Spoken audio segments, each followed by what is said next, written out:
Hey, it's your old pal Slim.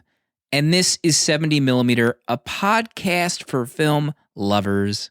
Every Monday, I'm joined by famous artist Danny Haas. How about the fact that every man that is above Ellie in this film is a piece of shit? And spiritual advisor, Proto. Do they explain what a boogie is? And together as friends forever, we discuss recently watched movies. Later in this episode, we cover Jodie Foster's Contact from 1997. Is this the greatest science fiction movie ever made? Or is the corn knob turned up too high? Find out now.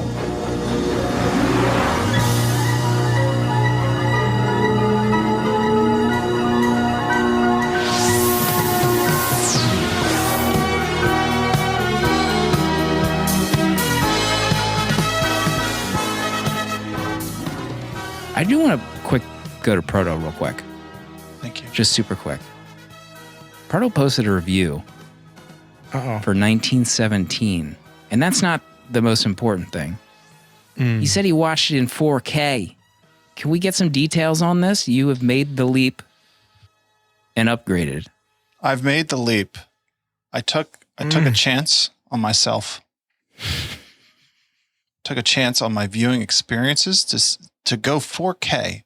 So I went out and I got the official 70 millimeter 4K TV from TCL Series 5 55-inch 4K QLED. Jesus.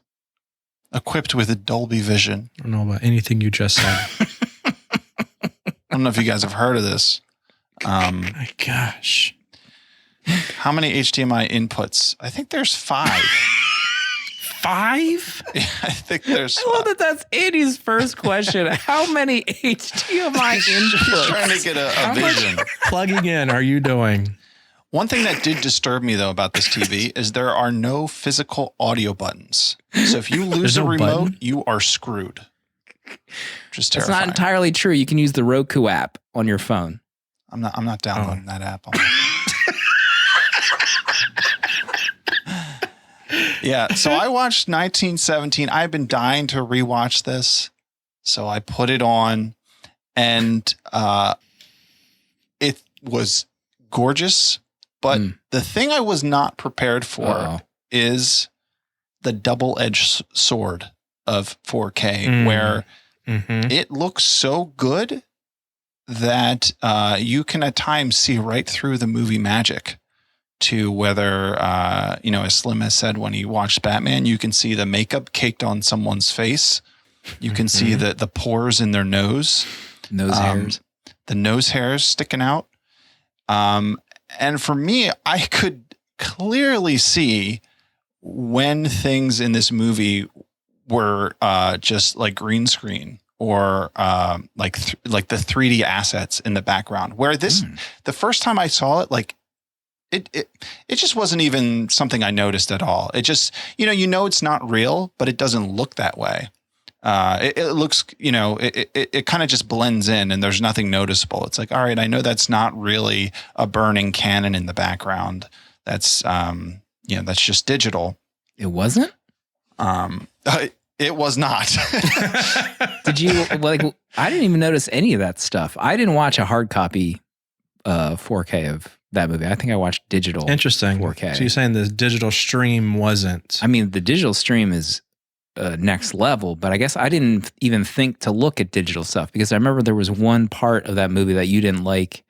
When we talked about it was when the transition from him going down the waterfall. I remember that not looking, real, quote unquote, like that was like digitally adjusted. But that was the only scene I thought kind of was CGI-ish. Yeah, the scene that really stuck out to me is when they get out of the German trenches near the beginning and they're walking together and they're having that conversation through kind of like where the Germans had the cannons. And to me, it was just like very clear that what I was seeing. And you verified this. You Googled, is the cannon real in 1917 rat scene? I mean, I didn't verify it in that way. I figure, I'm trusting my eyes. I have faith in my eyeballs. I know what I saw. But I mean, again, it's the TV is amazing. I can't get over how good the dark scenes look on a 4K TV. It's unreal. It's like your whole room is just the blacks are really black, like truly black, and it's incredible. So I'm very, very pleased. I'm looking forward to having more time to watch 4K movies. I've had it for 10 days now, and I've watched one. So that's where I'm at. The life of someone renovating their kitchen with several children in the house and with a podcast. Leading Ladies Month. We put it to the VHS Village, our Discord, to let's come up with a vote. The leading ladies bracket of doom. Put 64 leading ladies in a bracket. Everyone votes each round until we get to a final situation. We're finally at the finals. And we're ready to announce the top 2. What was one of the brackets? Actors. Actors versus directors. Directors. We ended with Sigourney Weaver versus Greta Gerwig. Wow. Who did you want to win out of that, Oh my Slim? God. Sigourney v. Greta. My thoughts on Little Women are well known, well documented on this show. But I already know who won, so my opinion is moot at this point. Just saying, I'm just asking who you wanted, Matt. No, I'm not going to reveal it. Proto, who did you want to win? Who did I want to win? They're both very talented. That's too political. Very talented women. Really couldn't go wrong either way. Our friend, our dear villager Art did make a good point though. Sigourney has 114 movies that she's acted in, whereas Greta has 4 films that she's directed, one of which isn't even out yet. Right. Just a second of which no one has even heard of. Yeah. So really just 2. Correct. Yeah. I mean, there are some questionable voting decisions from the Discord, I can say frankly, to bring this final together. Be frank. But we had a great list of women. We reached out to the ladies of the Discord to help us put together a list. The entire list was amazing, and I think you can still see that on V'ger, the supercomputer who loves movies that Proto built. So thanks to everyone who helped us out. But we're not going to announce the winner right now. We're going to do that at the end of the show. Big tease. And we're going to announce our pick from the winner at the end of the show. Can I just say June is shaping up to be the biggest month in the history of the show? It's a big one. So we're going to do something unprecedented and announce June early. Our theme for June. Oh my gosh. This episode, we're doing Contact. Next week, we'll be doing a movie from either Greta Gerwig's extensive library or Sigourney Weaver's. There is a 4K UHD box set coming out in June, early June. And we thought, what better way to celebrate than to do the entire Indiana Jones franchise for the month of June. We're doing it. Indiana Jones. The marketing boys and gals that came up with Indiana Jones. So we're giving you some extra lead time. If you're thinking about getting the box set, I have it pre-ordered. What's the first Indiana Jones movie? Raiders of the Lost Ark. That's going to be the first one. So we're going through all 4. The big one. And we might have a bonus episode in there. Maybe a few bonus episodes planned. So I can't wait. So excited. Other thing I wanted to bring up too real quick. Maybe like a month ago, we added a new tier to our Patreon. And $12 tier where if you paid annually, you could choose a movie for us to do for an exclusive Patreon episode only. So we're going to be doing our first one next week before our next episode. And we're going to be doing Moana. Disney Plus. That's going to be our first exclusive episode coming your way. So if you want to get popping on Disney Plus, get ready. That's coming next week. Dwayne "The Rock" Johnson. Is he in that? Lin-Manuel. Oh, fudge. Is it too late to tell Forrest we're not doing Moana? It's not. You just announced it. Lin-Manuel? Who does he play? Oh, Lord. Here we go. We'll save it for the show. Okay. Saving it. He wrote all the music, Casey says in chat. Jeez. Imagine not knowing that. I apologize. Imagine. Danny, what did you watch this week? Let's fire up Letterboxd and see. I only watched 2 movies this week. One was a Friday night family movie. Mitchell's vs. the Machines. Wow. Had a fun time watching it. Gave it 3.5 stars and a heart. And a lot we'll of talk move in on. Discord. A lot of talk in Discord about your thoughts on that movie and the father. I just had issues with this dad. I think if there's just a couple decisions with his arc that I didn't like. I didn't enjoy him as a father. He just felt like, he had this like, I love my family. I sell. I'm going to spoil a little bit. I sell my house for my kids. Right. My dream log cabin for my firstborn daughter to move into another, house. But from then on, I don't give a damn about my daughter's hobbies until she's about to leave college or my life is on the line because robots are going to kill me. So maybe I'll finally care about my daughter's life. And then the computer gag, listen, you can't tell me that these Gen Z kids understand that joke about the dad not understanding how to type on a computer. Get out of here. No. Listen. Then I watched Lethal Weapon. At this point, and it is a caricature of fathers that crosses all generations. It doesn't matter. Mel Gibson. It's not about one generation. Christmas it's not time. about those fathers and who Mel Gibson raised and Danny kids Glover through the 80s or 90s, the two of them, or the 2000s. And I really enjoyed the two of them together. Any father. You are going to experience this. You've already experienced this movie too. with different apps that you don't understand how they work.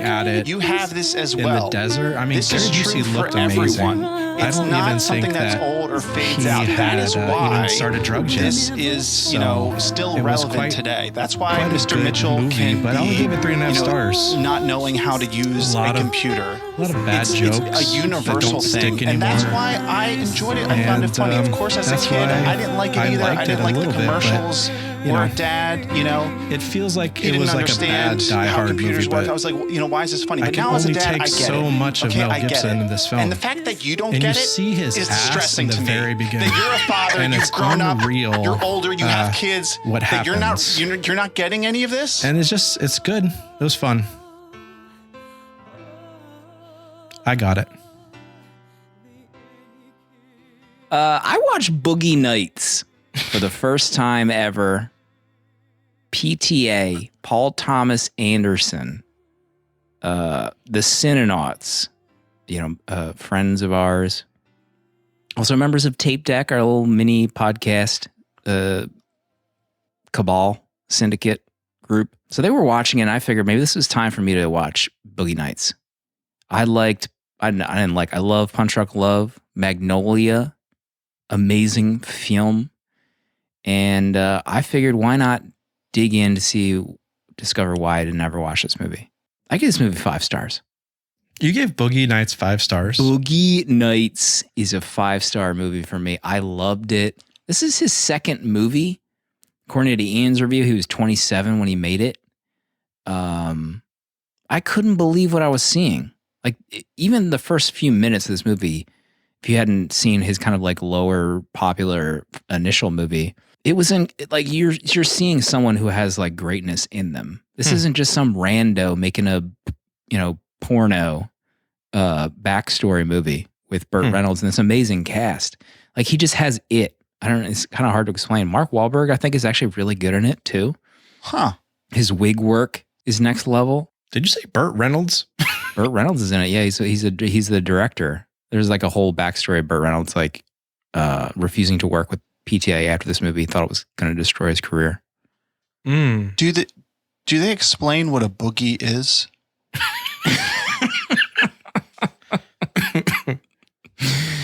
I don't know. Boogieing is something that really can't be explained. You have to just experience it, I think. Casey wants to know, is boogie related to a hog? That's something for you to discover, Casey, when you watch Boogie Nights family movie night with Danny. So I was really blown away. Nice. I liked Paul Thomas Anderson. I liked Phantom Thread. I don't love Phantom Thread. I think that kind of stretched what my enjoyment level was of a Paul Thomas Anderson film. So I'm excited to see whatever he's up to. Did he do that other movie with the oil digging? There will be blood. Oh yeah, I forgot about that. How about a super cut of Boogie Nights and There Will Be Blood, and we call it There Will Be Boogie? Huh? I like it. Oh boy. We mentioned Letterboxd. I think a few friends saw my review of Boogie Nights on letterboxd.com. But every week we give out a free year of Letterboxd Pro, which gets rid of third-party ads. And you can see where, if you were looking up Boogie Nights, you could see that it was streaming on HBO Max. So you could fire it up if that was one of the services you pay for. So this week's winner of a free year of Letterboxd Pro, Master_Crowley Brit. Congratulations. And it. Congrats. And if you wanted to support Letterboxd at any time, if you want to upgrade to Letterboxd Pro or patron status, I'm actually due for an upgrade soon. You can do so at 20% off using the link on 70mmpod.com to support LB. Lex says, still thinking about Big Man's DDL transatlantic accent in There Will Be Blood. Proto, isn't that one of your favorite movies? I love that movie. I'd die for that movie. Oh, God. Wow. Jodie Foster, this is my pick for Leading Ladies Month. Proto, are you ready to guide us through this interstellar journey? Ellie has always listened to the stars.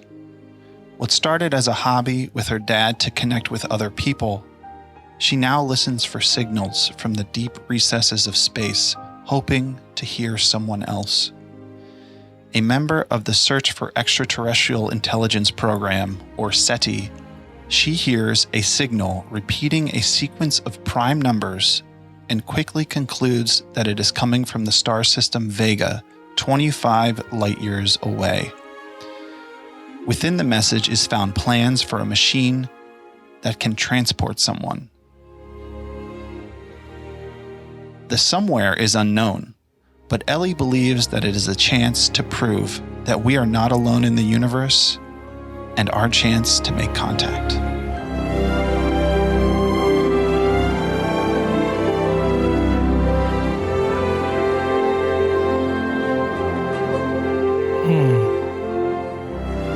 Oh boy, let's get into it.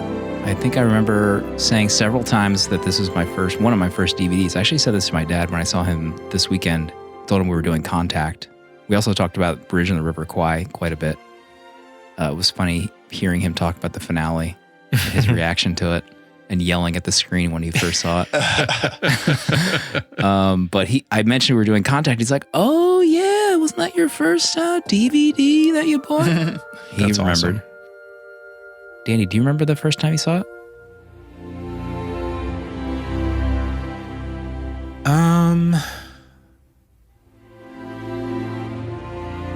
Maybe I don't know actually. Years ago when I was on some sort of sci-fi kick, probably around the time I watched Moon, maybe. But I've probably seen it 3 or 4 times since then. What about you, Proto? I don't remember, but it was at some point in my teen years, my dad putting it on. That the long journey through sci-fi films that were important. That he would show me. So, yeah, that was going to be my first note. But I guess full disclosure, I had this rated at 5 stars on Letterboxd before we even did the show. So you'll already kind of know my vibes. But this is my kind of sci-fi. It has deep questions about life and science and space. And, for the most part, they give you some information to kind of tantalize you. But it still pulls you back to reality and doesn't really, explain everything.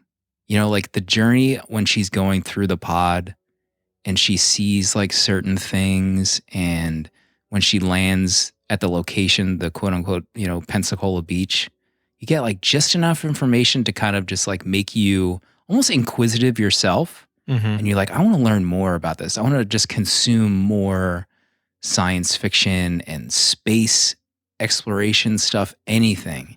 So that's one of the main draws of this movie. What about you, Proto, when you were seeing this? Well, I think the thing, to me, it has one of the most satisfying and rewarding scenes in all of cinema or sequence. It's kind of more of a scene because I guess it spreads, but it's when they start to decode the message and the layers of decoding that happens from that. Like the first time I saw this, it was like the greatest dopamine rush I'd ever experienced in my life. Like this is like just as they uncover, it's like, okay, it's, you know, a sequence of prime numbers, and it's like, oh wait, there's an image here too. And then you see what that is. And then they look at it in a different level, and it's like, oh, there's more data here. And we turn it this way, and now we have this information. And then you take that, oh, it's not 2D, it's 3D. And let's bet. And all of that whole sequence is just so incredible.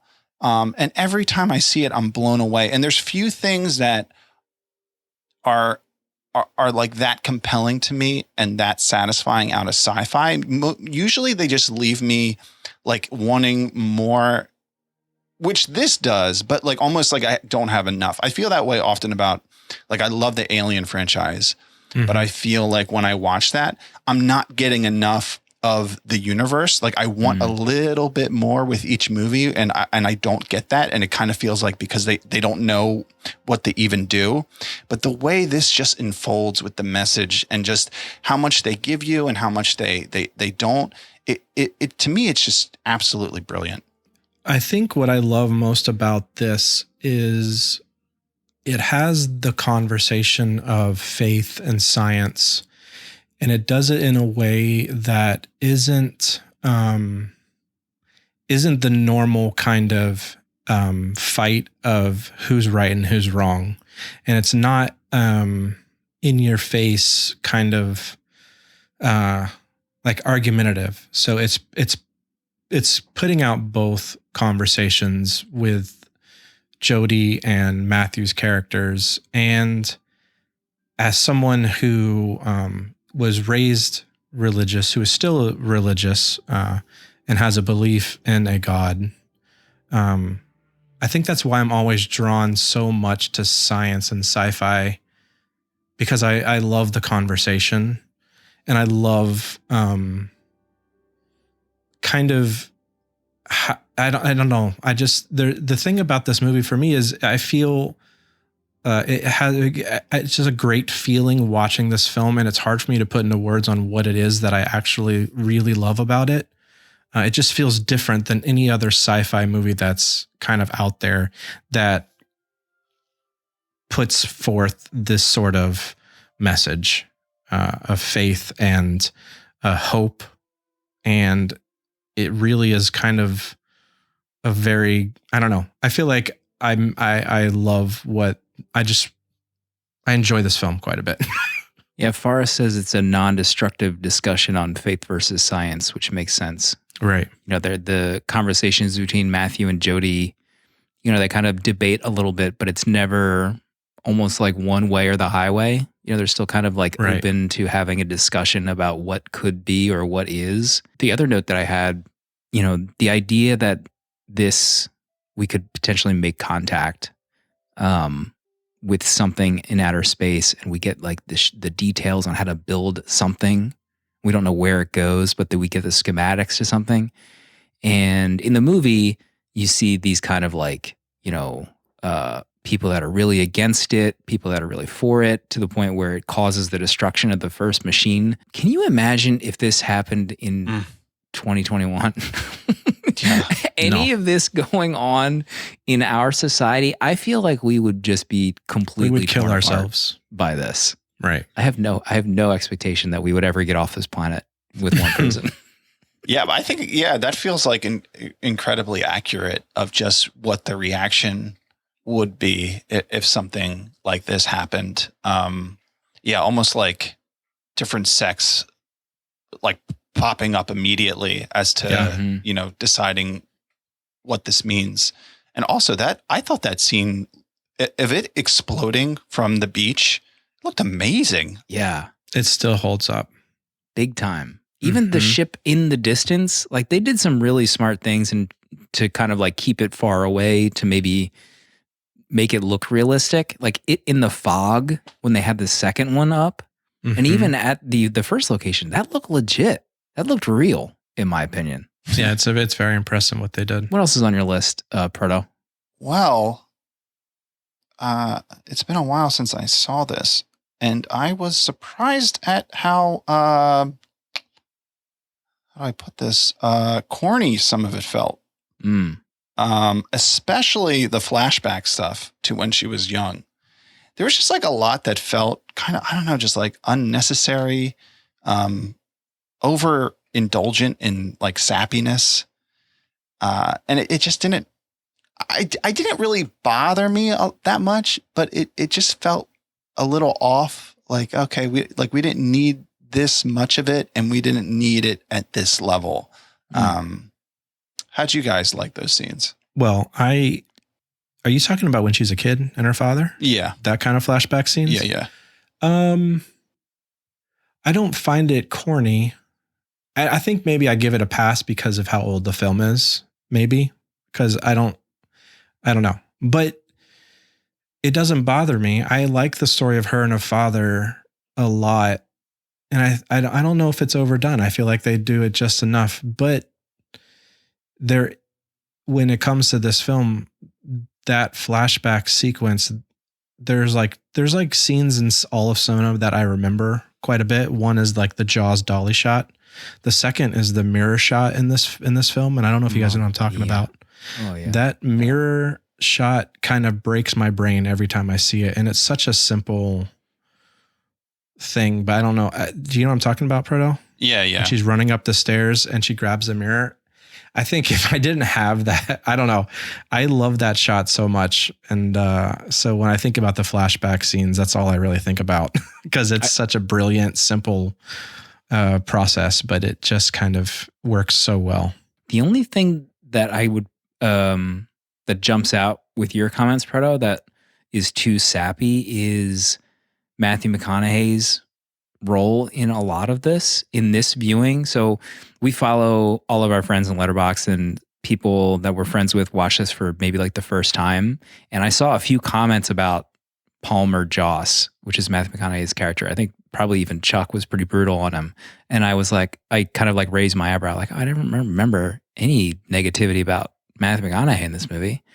So when I watched it again, I almost kind of felt like I wanted less of him in this movie. So like, at least in this viewing, his presence didn't age as well for me.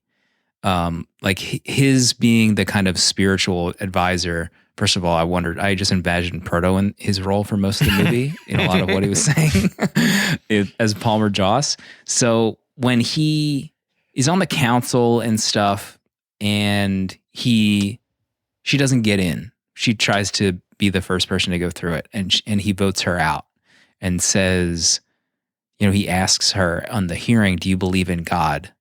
And he explains to her, he's like, I couldn't in good conscience let someone who didn't believe in God up there. And I was like, see, Chuck, that's why he did it. He didn't do it because he loved her. I'm like referencing Chuck's Letterboxd. But then later in the movie, he's like, I voted you out. I lied. It's because I love you. And I was like, come on, this is a little too corny. Like, I actually didn't enjoy those aspects of it as much. Just because I just wanted Jodie to continue to be front and center for the decision-making on all of it. What did you think, Proto, of the McConaughey stuff? Well, I thought the Palmer Joss character, he's a little too much of just a foil to have this back and forth conversations with Jodie. Like anytime they're talking, it's really not. They don't really spend that much time building the relationship. Like they quickly have a romance, and then they have these, science versus faith discussions. Yeah. And that's like the main interaction, which is good because like you guys were saying earlier, I love that aspect of it. And I'm dying to, read the book at some point. I haven't read it. But to me, all of this, I imagine just what I've heard from Carl Sagan is directly from him, and just the way he toes the line so well and doesn't seem to have an agenda either way. I think stories like this, so often someone has an agenda, and it's either one way or the other. It's like to prove this or to prove that. Where with this, it doesn't really feel like Sagan was trying to prove anything, but really just use it as a way to, explore these ideas. And Palmer Joss's character enables that, but sometimes it feels a little forced. But I enjoy it, even though it might not feel totally natural in the movie. Sean says they slept together 18 minutes into a 2.5 hour movie.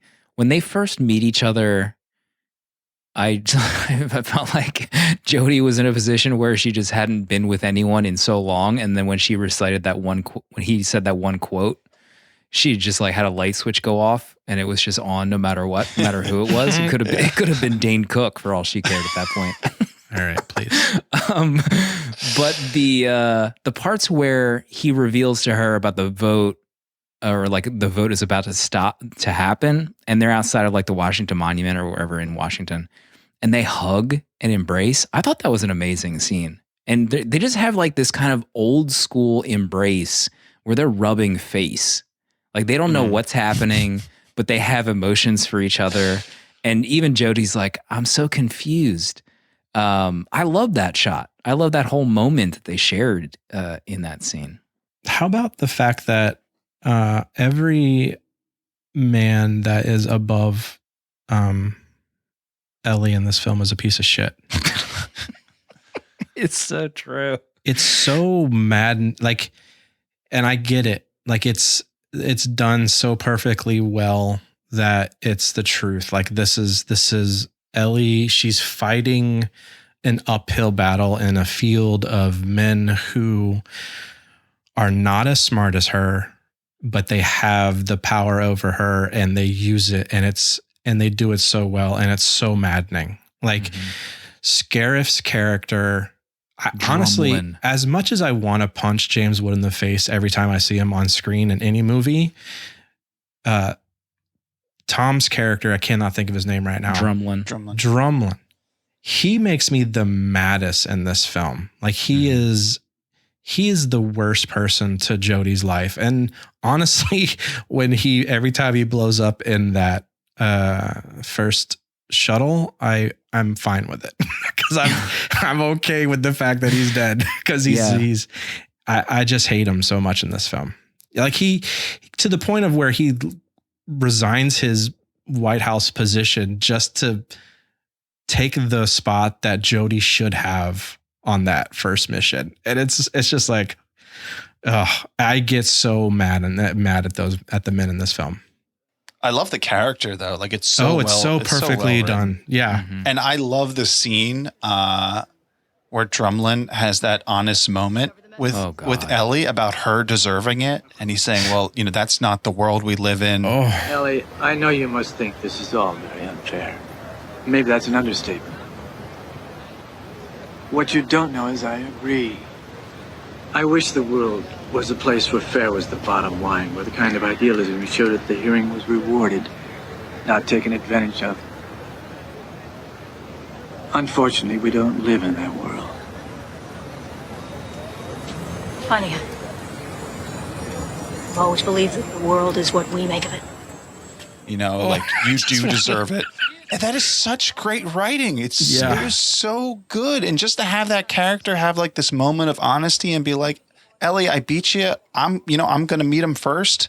But it's not fair. You should have got it. But this world sucks. I remember, just like Danny said, I remember growing up hating the James Woods character in this movie. But Drumlin, you're right. Drumlin is just top dog shit in this movie. Right. And James Woods, I almost felt like his character I can kind of see being this way. Like he kind of got short shrift at his first appearance by her. Well deserved. But even at the hearing, he even points out, he's like, you'd be doing the same thing in my position if you were me and you had no evidence whatsoever. And I was like, damn, okay. I think one of the maddest things that Drumlin does is there are those moments where Jodie's explaining what's happening, and James Wood doesn't understand it. Like the first time they go to the radio station with the army, and she's explaining to him, but like she's saying exactly what is happening, and then you could tell Woods' character doesn't understand, but Drumlin mansplains it as if he's helping her. And it I want to choke the life out of him. It's so frustrating. He does that step. He steps in for her so many times. Yeah, he does. And it's just like, it's like, I hope I never do this to a woman. Like, have I ever mansplained something to where I've made someone feel like Jodie feels? Most likely. And I can't imagine. It's just, you just watch it because you want Jodie to just beat the shit out of him. How about the scene too, where the Hitler communication is the one that they uncover in front of everyone, and James Wood's reaction to that message on screen is so good. Oh my God, I crack up every time that happens. Oh, one of my notes is the sense of wonder is just off the charts when she is going through the machine, the second machine. I wrote that I love the muted effects of the machine and the fog. And how about S.R. Haddon in this movie? How about S.R. Haddon? Yeah. There are like 3 different S.R. Haddons in 2021 right now that you could say this movie came out, it would be like, a parody of those rich people. Unreal.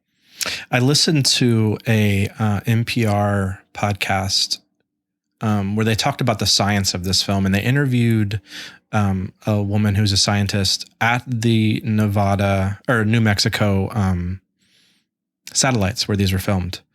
And they were talking about how real some of this science was. And she said the fact that Jodie listens to the satellite is the most unrealistic thing ever because they would never do that. But she said the Haddon character makes the most sense because it's exactly what happens. They never get the government funding. They need the eccentric billionaire to fund these projects that can just throw around their money. And I thought that was kind of fascinating because I feel like the Haddon character in this film, outside of space travel, he feels the most odd. Like it's such an odd character, but I guess in 2021, we have these characters in real life that who are making spaceships and self-driving vehicles. Right.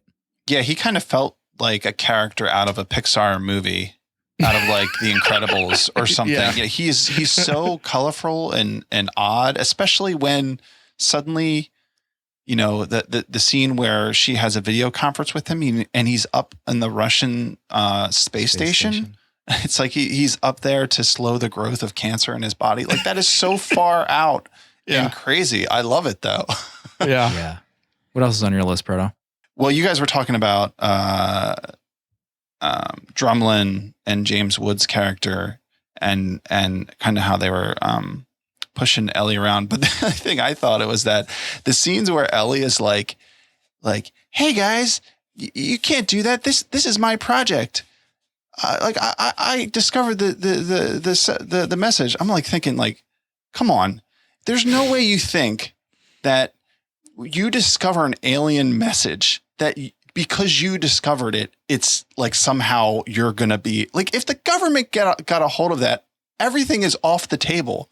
Like to think that you have any kind of right or that they're going to care at all that you found it and discovered it is like seems so naive to me. Of course, if she has like the credentials and obviously she is an expert in the field, it would make sense. But this sense of like ownership because she found it, that just seems so kind of like strange. Like I could see the explanation for that being that she's lived a life where she had just been tossed to the side by all of her superiors for so long that it maybe just like built up finally and is now exploding in the form of this message that she found. Well, I mean, I think any of us in her position would probably do the same thing, right? Mm-hmm. Like you're going to fight to hold on to being a part of this as hard as you can. Danny, what else you got? My first note was how much I loved the intro to this film. When it starts with the CGI shot, which is still an absolutely gorgeous intro, pulling out of Earth and hearing all the different radio waves until it kind of goes by to silence, the distance it gets from Earth. And it perfectly sets the tone for this film to me. I think I read somewhere where this was one of the first longest CGI shots in cinema back then. And also Alan Silvestri's score in this. It's absolutely beautiful. The piano work in some of this it gives me the chills, especially like at the ending and stuff like that. So I really love the intro to this film. I forgot to double check this, but I remember reading that their usage of White House clips, like with Clinton, kind of set them to make a rule that studios weren't allowed to just reuse press conference clips in their movies without like written permission, because they used quite a few of Clinton in this movie. And like CGI'd him in and it's stuff. Impressive what they did too. Like so many of the shots, like when he's doing like one of the press conference scenes, if there's a 30-minute making of doc you can watch, and some of the scenes where he's at the like White House like podium, he's actually in like the garden. Like they had to find the right conversations to splice into this film. Right. And they even went as far to like change the color of his suits and ties to make it completely different from what he was actually wearing. And then like the scenes where he's sitting at the conference table with all the actors.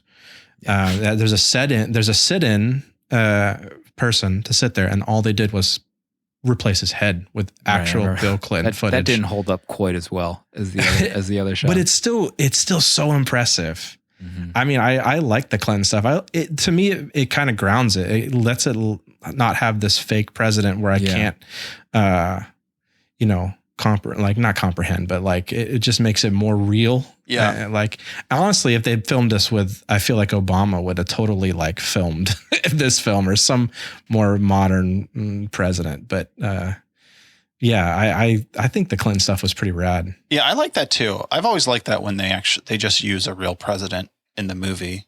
Right. Yeah. The last time they ever did it, because this is the movie that probably ruined it for everybody. Yeah, maybe. Zemeckis got it. Zemeckis ruined it for everybody else.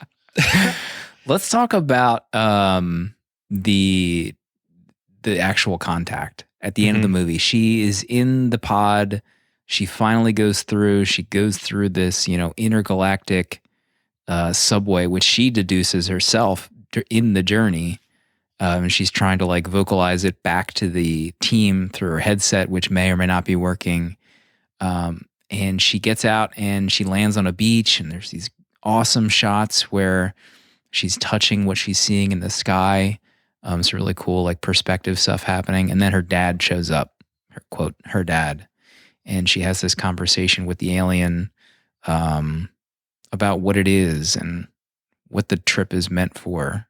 Proto, what did you think? How did this scene hold up for you on this viewing? I remember the first time I saw this being really frustrated with the ending. Like, this doesn't make any sense. What's going on? And being disappointed. But now, man, I love the ending in this. It makes total sense to me. And that this would be the approach that advanced life forms take to contact others, where it's like, all right, we don't want to show ourselves. We don't want to come face to face. So we have this way of, looking inside their mind, finding their most important memory and reconstructing this person so that they can talk to them, someone they know they're familiar with. And like, that's who we'll use to talk with them. And then even the fact that I don't remember what she asked him, but he says like, this is the way we've always been doing it for millions of years. Like, this is the first step, which is also, to me, is brilliant. I like the idea that maybe well, I guess, if she's traveling through a wormhole, they can travel. But, maybe it just starts with communication, and that's the only thing that they do for a long time. Maybe the next contact doesn't come for another 100 years. They just, because if you've been around for millions of years, 100 years is nothing. So we just start with really, small baby steps. So I love the ending in this, or that portion where she's there talking to her dad. Yeah, I really vibe with this ending. I always have. And it's funny, I feel like every time I watch it, I get like, not like I learned something new, but I get like a different perspective of what they're doing. Like, I feel like the first time I watched this, I'm like, yes, she's meeting aliens on an alien planet, and it's just projecting her father. But then I come to around where I'm like, man, is this God? Like, is this more of a spiritual experience? And then I watch it again, like, man, this is aliens. It's all technology. Like, that's why I think I vibe with this so well, because there's so much you can take from this marriage of faith and science. And I love that she lands on Pensacola, but I love her drawing. Yeah, you see the 3 different palm trees that she drew, and I love the conversation with her father, because there's just so much when he talks about the species of human and how he's like, you're capable of great things, but also terrible things. And I like Jodie's experience. And I like that when she comes back, and she's been gone for what, fractions of seconds. Yeah, not even. And they don't believe her. And it comes again to having to have faith and believe in what has happened to you, which is what Palmer Joss's character kind of explains at the beginning when she asks about the faith in God, and he gives her the "Do you love your father?" line, and then prove it. So this is a brilliant ending of a film, I think. Yeah, I loved her conversation with Palmer early on about how she broke down, if even just, in a million of those star systems. Yeah, there are 400 billion stars out there just in our galaxy alone. If only one out of a million of those had planets, all right? And if just one out of a million of those had life, and if just one out of a million of those had intelligent life, there would be literally millions of civilizations out there. Well, if there wasn't, it'd be an awful waste of space.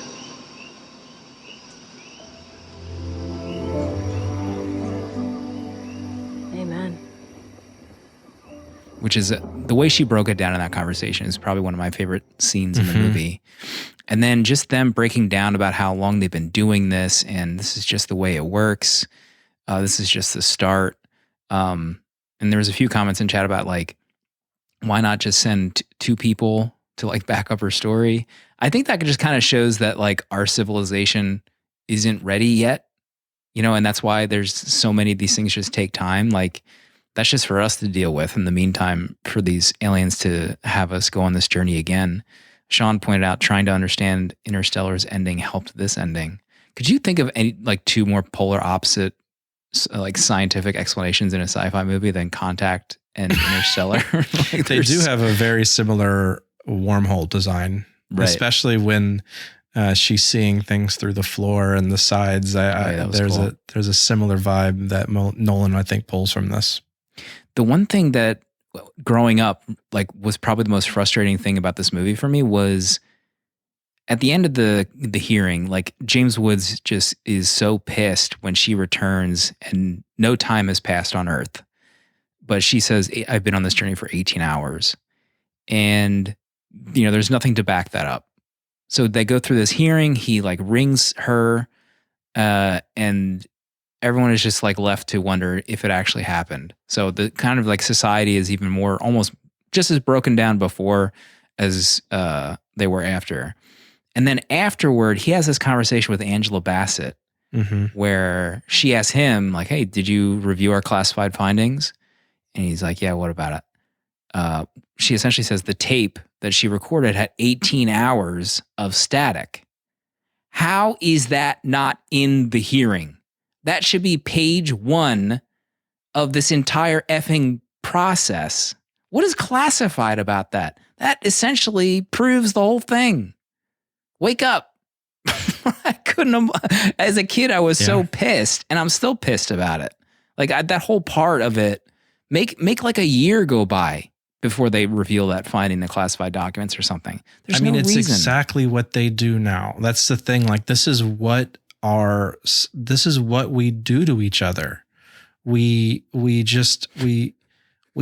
have these moments of truth, but we keep, for whatever reason, like if we want to talk about UFOs now, it's like we're the crazy ones, but then like videos come out that have been classified for years from our Navy, and there's unidentified objects flying around, and it's like, why is this classified info? But this is nothing new. This is what we do to each other. This is what the government does to us, and I'm not going to go on some tinfoil hat right now, but it's not, it's like, yes, it is maddening what they put her through at the end of this, because they have the answers and they can just be like, yeah, we have 18 hours. We should never even have this hearing.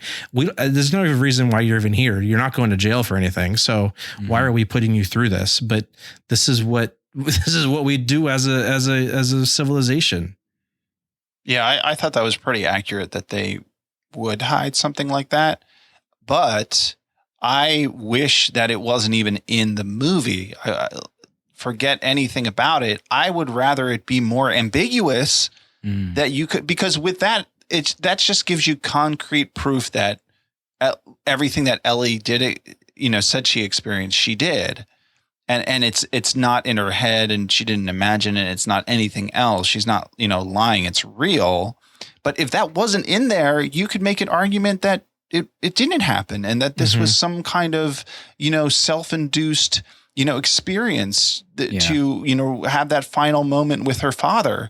And to me, that's a better ending than to give like this concrete proof evidence that she did travel there.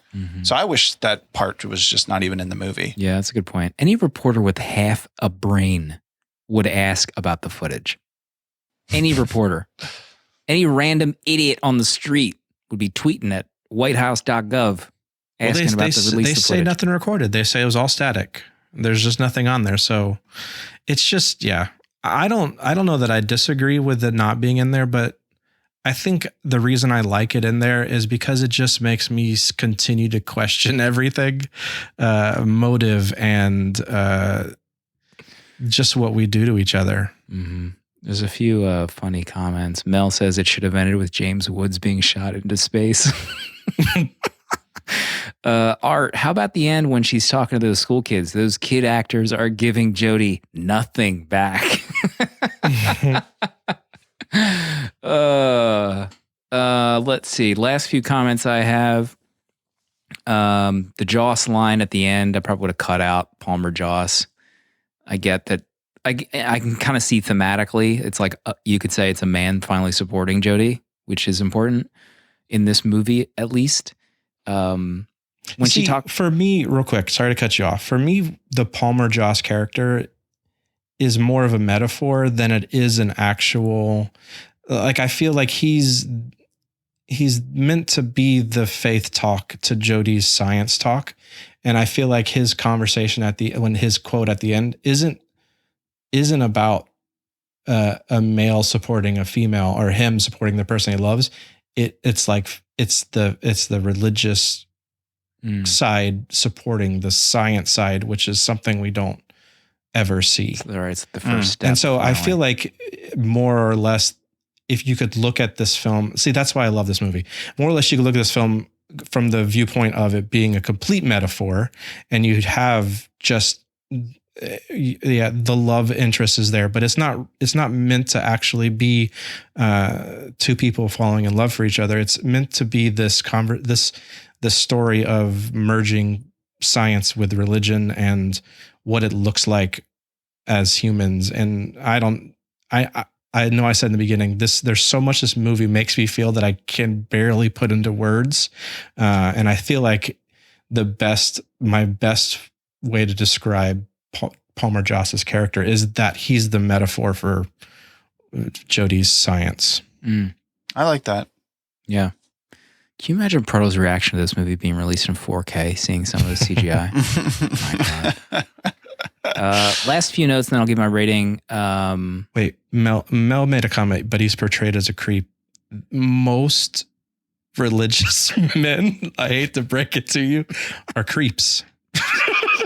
I'm just kidding. It's how a lot of the religious heads come across, and I honestly think he portrays it quite well. Can you, like, her reaction? Well, I was going to say her reaction to the beauty of that trip, and just kind of like weeping at the beauty. Her famous line of like, "No words should have sent a poet." Like, can you imagine seeing something so gorgeous outside of our planet that you just start weeping? Yes. I love the line about how the news talking about this is the most expensive project in human history. So good, so fun to kind of like have that weight behind it. What was the number they put on this building? Like, I don't remember. It's like over some trillions. $1 trillion, over trillions of dollars. The many explanations of them talking about the aliens, where like, why would the aliens go through all this work to like kill us when they're having this debate with James Woods? Mm-hmm. And then someone says, you know, do you feel guilt when you step on an anthill? I just loved how everyone had this kind of like back and forth, really smart, big brain conversation happening. 5 stars still for me. There's some flaws, I think, in this viewing that I just didn't notice before, but overall, still love this movie. I still love the big questions it asks about life and what's out there. So 5 stars for me. Pardo, what about you? 2 things I didn't get to say. Well, one is that the guy who drops out, John Russell, and has that press meeting. What a wet noodle. Dude, grow up. You have a chance to meet aliens for the first time and you're staying back because you have a wife and kids. Daddy, don't go. His one kid. Also putting the guilt on that kid. That kid grows up and finds out like, oh, I was the reason why my dad never met aliens. I'm the reason my dad didn't die on that first shuttle. Oh, yeah, that's true.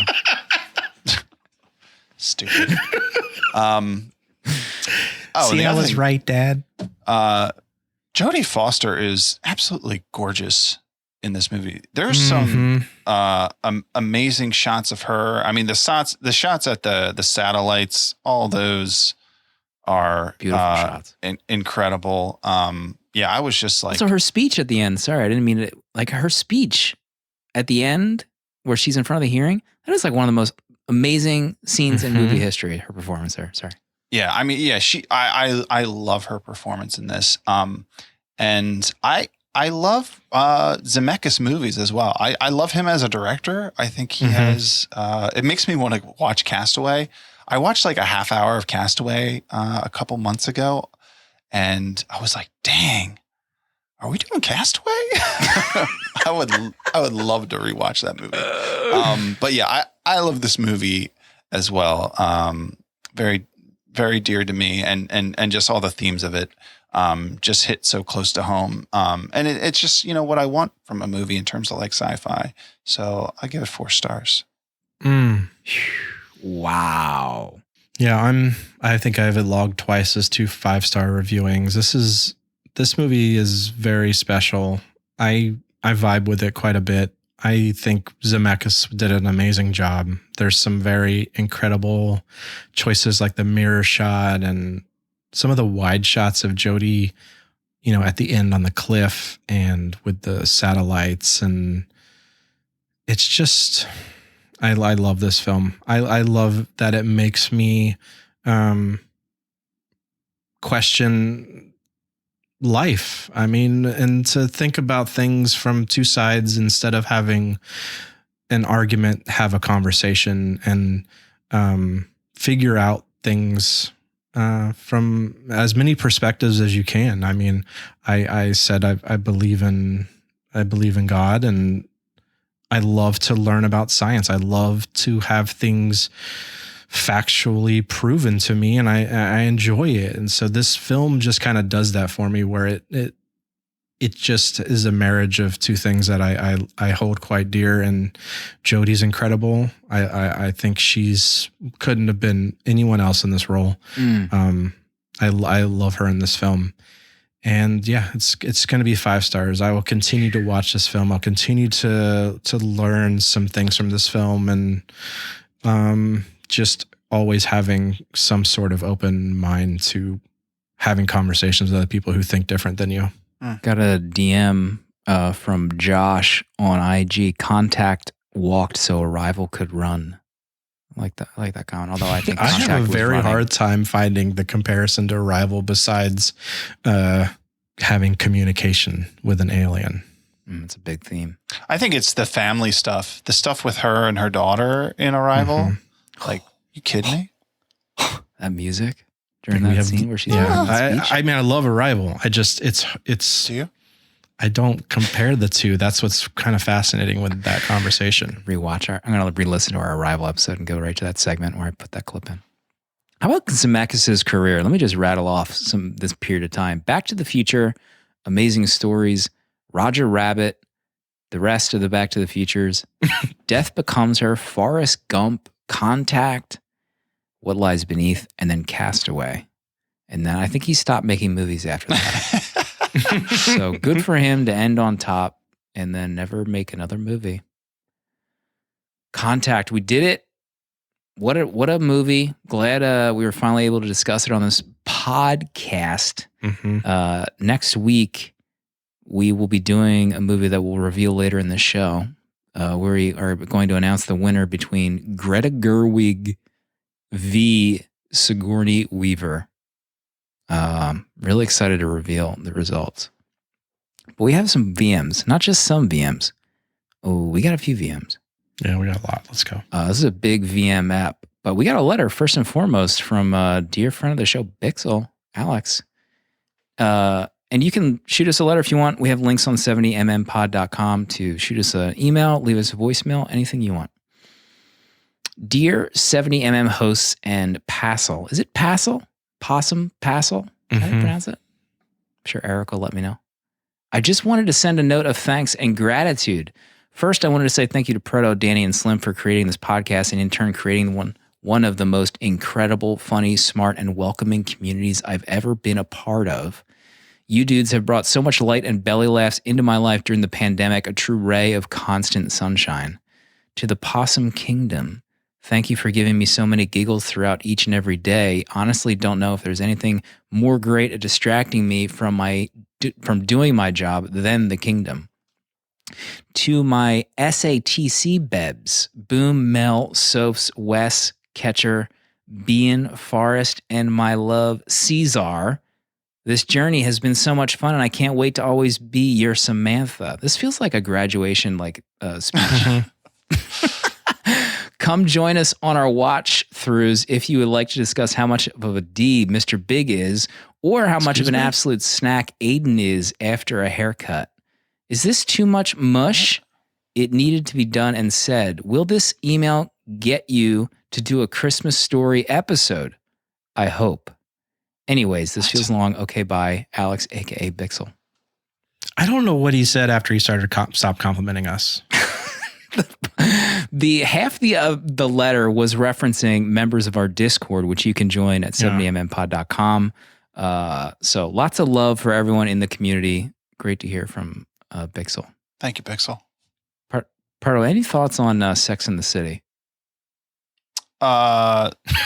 That's the one with Sarah Jessica Parker. Is that right? Mm-hmm. I have no thoughts, and I really don't care. A lot of I think they're going through a watch through of that show. That's what he was referencing. God bless. Let's see. We have some VMs to get to. First VM comes from Bex. Guys, do I want to date Matthew McConaughey in this movie? Or do I just want his perfectly curly hair? I'm not sure, but I'm glad I'm watching Contact. Okay. Love you. Bye. Remember when he first met her, he's like, I think it's pronounced El Radar. King. Next VM. Thanks, Bex. I always imagined a little bit more of a production for my first voicemail, but I guess standing on my back porch will have to do. My question for Contact is, you know, the shitty director dude, the person who's always pulling funding and saying aliens were stupid? Drumlin. Were you supposed to be sad when he died? Nope. I did not feel anything. I felt relief. Just wondering if that's abnormal. That's all. Bye. Bye. This is second VM almost in as many weeks where we're a mystery caller. Oh, so we don't know who that is. We had Rosemary a few weeks ago, and we don't know who that is. Oh. The saddest part about that is that the device explodes. Right. You know, and then you're like, oh no, what's going to happen with the movie? Which is a great twist. How great is it that we didn't even talk about that. The satellite image where they zoom in on the second site. You kidding me? I can't remember whose review it was in our Discord that talked about, maybe it was Nikki, about video chat. You know, 1997, there's a lot of video chat in this. Yeah. And that wasn't really a thing, if I remember correctly, back then, but they were doing it willy-nilly. Willy-nilly. Hey, 70mm, it's Mike rapping. I'm just calling in. I haven't called in a while. I'll admit I'm a couple weeks behind on the show. Okay. I thought the Orlando episode was fantastic. That's pretty much where I'm at. But the reason why I'm calling tonight is because I'm a little confused because I keep seeing on social media like 70mm contact. And I don't know if that's like a cry for help or like maybe I'm missing something, but this is me contacting you. This is me reaching out to make sure that everything's okay on your end. So get back to me. Let me know. I hope the three of you guys are doing well. I hope this episode that you're recording tonight, whatever it is good. And hopefully we'll talk soon. I hope this is what you were looking for with all those messages. I'll see you later. Always check in on your friends. Thank you, Bless Mike. him. Thank you, Mike. We're hanging on by a thread. Next VM, I think, might come from Andy, and he left a note in his email saying to make this a quick episode so we can get some Apex games in. But unfortunately, Andy, I don't think that's happening right now. Hey, what's up, guys? It's Andy from Orlando, and I just finished watching Contact, and I gave it 3 stars on LB, and I really enjoyed it. I thought it was a really good film. Unfortunately, it reminded me a lot of Interstellar, and I just enjoyed that movie a little bit more, maybe because of the special effects or maybe some of the surprises or some of the action scenes or whatnot. But again, nothing against Contact, solid film, great performance by Jodie Foster, great pick, Slim, for those reasons. And so, yeah, again, I enjoyed the movie. But I'm just excited to hear the episode. Can't wait. I don't even know how many Matthew McConaughey impressions you're going to have tonight, Slim. I can't wait for that count. And lastly, I wanted to ask you guys this question.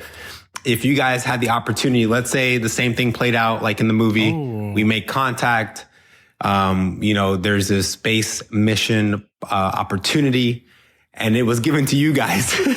Let's just say, would you take it? Would you go? Would you go on that mission? Can't wait to hear the answers. Anyways, love you guys a whole lot, and I'll talk to you guys later. Bye. That's a great question. Proto, what would you do?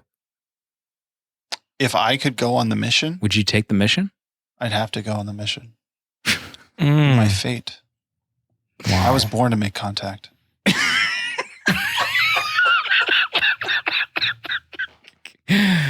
How do we not have a Photoshop of Proto's face on Palmer Joss and his curly hair holding his little Bible? I honestly feel sick. Waltzing around Washington.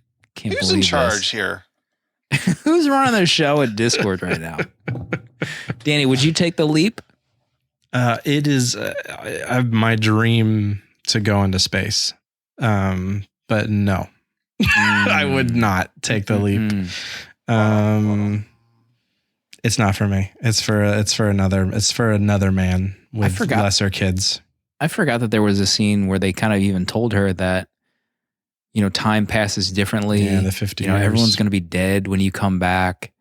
I kind of totally forgot about that stuff. Human. Sorry, boom. Next, VM. Human. Coming in hot from, I think, Mel. Hey, buds. It's Mel. I'm in the backyard, so sorry about the birds and stuff. This has nothing to do with Contact. Slim, I am sorry that I didn't give it 5 stars. Apologies. But anyway, this has nothing to do with Contact. But Danny wanted it, so here we go. Oh my, she's doing it.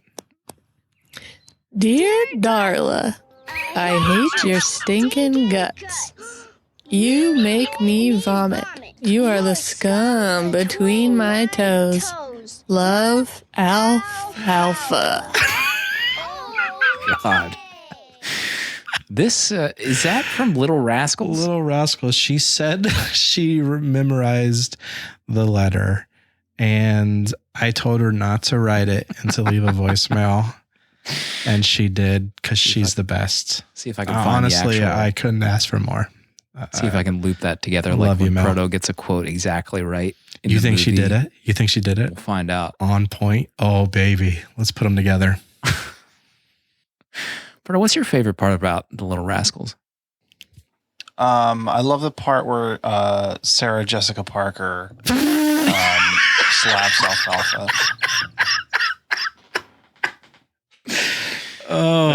Mamma mia. I knew Mel's rating as soon as she saw my kickboxer rating this week. It was the die had been cast. Are you telling me her rating for Contact was revenge rating? A revenge rating? Yeah, we don't like to talk about revenge ratings out revenge loud. Ratings are we all know they exist in Letterboxd. Revenge ratings. This makes me sick. We shouldn't talk about it anymore. Revenge retaliation rating. We got another VM coming in from a Matthew. I'm not sure which Matthew this is.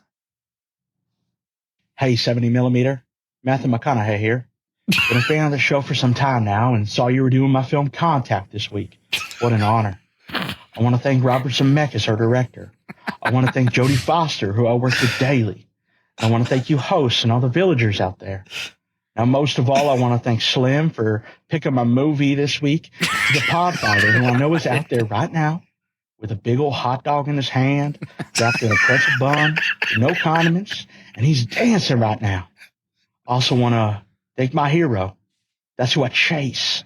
Now, when I was 28 years old on the set of Contact, I was looking up at the stars, and a very important person in my life came up to me and said, "Who's my hero?" And I said, "You know what? I'll have to think about that. Give me a couple weeks." I come back 2 weeks later. This person comes up and says, "Who's your hero?" I said, "I thought about it. You know who it is? It's me. When I go up in space, hopefully 17 years from now." So I turned 45, 17 years later. That same person comes up to me on the set of Interstellar and says, "Are you a hero?" And I was like, "Not even close." No. She said, "Why?" I said, "I've been to space in the movies, but until I've actually been to space, I'll never be my hero." But that's just fine with me because it keeps me with somebody to keep on chasing. So to any of us out there, whatever it is you're chasing, to that I say amen. To that I say, all right. Thank you. Where is Marcy? Can Marcy wrangle these impressions? We need to get Marcy There's to no way that was Marcy. Handle this. Thank you, That Matthew. did sound more like George Bush than Matthew McConaughey. Sean's right in chat. Disgusting. That was Marcy, good. Mel says. All right. Props to Marcy then.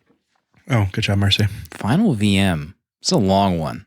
This is breaking the... This is breaking the rules that were set forth, but we'll allow it because they won Letterboxd Pro last week. 90-second rule, unspoken, spoken rule. Good evening, 70mm gentlemen. It's No Soul, No Problem. Guys, thanks so much for the pro subscription for Letterboxd. Thanks, Letterboxd. What a blessing. I really appreciate it. The more primary reason for my call is that I just finished watching Contact for the very first time. It is midnight and I was going to go to sleep, but I was like, I gotta get these thoughts out of my head. Gotta get it out while they're fresh. let me start with my only qualm. My primary qualm with this movie is McConaughey and Foster's chemistry. I think it is a little lackluster, but I don't know if I could find a whole lot else to complain about this movie. I think that it shows up. I think it shows out. I think that the visual effects, especially for their time, are phenomenal. Did you find a 4K version of this, Slim? No. Because if you did, I might need to borrow that from you. Not available. The visual effects are great. Silvestri always does a phenomenal job with his scores. And I will say that the first third of this movie, I was very intrigued. And then I got into the second third of the movie and I was like, I think this is going to end up being about a 4-star. And then the final act hit. And I was like, is this a 4.5 star? What is this going to be? And that's what my heart was saying was it was going to be like a 4.5 star. Just because of the chemistry issue. I felt the chemistry was really bad. But man, by the end of this movie, I was like, it. This has got to be a 5-star. This is a 5-star movie, 100%. And I finished it and I was blown away. So thank you, Slim, for picking this movie. Thank you for finally almost practically making me watch this movie, because holy cow, I need to go and buy this. This needs to go into my permanent collection. What a phenomenal film. Yes. Thanks again for the pro membership for Letterboxd. Thanks again for picking this. And holy cannoli, thank you for just being a thing, because you've exposed me to this wonderful movie and I am forever in your debt. Bye. No soul. No problem, Benjamin. Wow. Thank you. That's amazing. First time viewing. I think a lot of people on our Discord watch for the first time. But man, can you imagine first time viewing? Imagine it. I'm trying to imagine it. Try harder. Try hard. We have a big reveal. The winner of the vote for leading lady bracket between Sigourney Weaver, Greta Gerwig. Danny, do you have the percentages up? Are you ready to reveal right here to the audience how it played out? With 67 people chiming in and 61.2% of the vote, Sigourney Weaver is the winner of our Leading Ladies Month. Ding, ding, ding, ding, ding, ding, ding. Sigourney pulls through. It's a blowout. Congratulations, Sigourney. Like LeBron versus the Warriors. So that means we have to choose a movie from Sigourney's vast library. Vast. Very vast. Very vast. If I can just pull the curtain back. Pull it. Just a little bit. You know the first movie I thought of for us to do? Tell us. Jim Cameron's Avatar. You were vibing on that hard. Imagine, I was vibing real hard. Is that on that? 4K? But we all admitted, no, it's not on 4K. We all kind of agreed that would have been a troll pick, and it probably wouldn't. Definite troll job on that one. You talk about a revenge rating. That would be a revenge pick for how everything transpired. Don't worry, Mel. We're not doing that one. Don't worry, Mel. But Danny was even pulled up a few articles about how important Sigourney Weaver is to, leading lady films. She really is. She is. She kind of set the stage and has some of the most important films of our time. Especially the Alien franchise. Alien franchise. Kidding me? Remember the alien journey we went on in Discord, Proto? It was beautiful. Yeah. Changed my life. Brandon says if it's not Alien, I'm out. It's not. A lot of Alien talk. It's not Alien. Sorry. But how could we marry the troll pick with the real pick? So why not do one of the greatest action science fiction movies ever made by human beings on this planet and do Aliens starring Sigourney Weaver? Aliens. That's going to be our ep next week. And that's streaming on Prime right now. So you can watch that. You can fire that bad boy up right now. Listen to this quote from Sigourney Weaver talking about aliens and her character Ripley. The best constructed story for the character to tell was in Aliens, just because Jim has such an amazing sense of story structure. To take this character out of hypersleep, have no one believe her, have her be exiled into this limbo land where no one believes her and her family's dead, the whole setup for Ripley in Aliens, and then what she ends up doing and finding this new family by the end, the whole structure of that story, to me, was gold. You can't think of Sigourney without Ripley. You can't have the greatest action movies without Ripley and Sigourney. This is her leading lady moment. Are we doing Aliens right now? I feel like Danny's ready just to get into it. Can we talk about it right now? I'm so excited. Her hair in Aliens belongs in a museum. They need to reconstruct her hair. Have her grow it out, shave her head. Grow it out again, shave it off, put it in the museum behind the glass is what we need. That is available in 4K. You can get that on a disc, I think. I'm not sure if it's available digitally in 4K. I tried to scan around, but it's available some way, somehow, if you are into that sort of things. Thank you, Brandon. Brandon is settling for Aliens. I knew you would. Thank you, Brandon. We knew you would. Just a reminder, we're doing Aliens next week, and then the entire month of June is Indiana Jones, doing the whole kit and caboodle every week. Whole thing.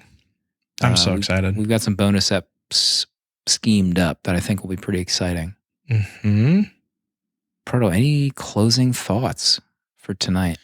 Watching this, I thought that Ellie, if this was real, Ellie would have probably lived the most unique life of anyone who gets to have first contact with another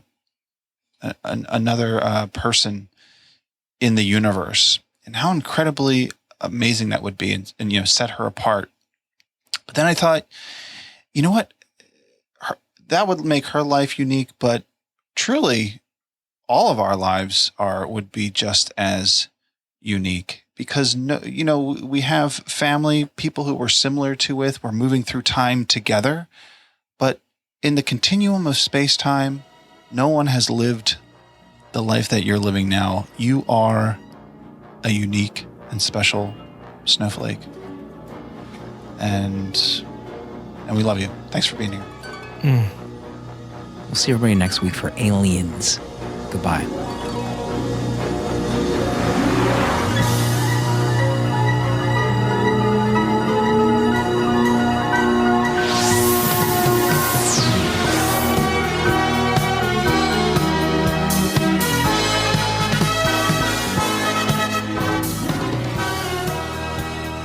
$70mm is a tape deck production featuring original artwork provided by Danny Haas, spiritual guidance, and V'ger, the robot who loves movies, created by Protolexis.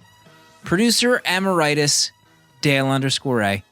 Prints and other merch are available on 70mmpod.com. This episode was mixed, edited, and produced by me, Slim.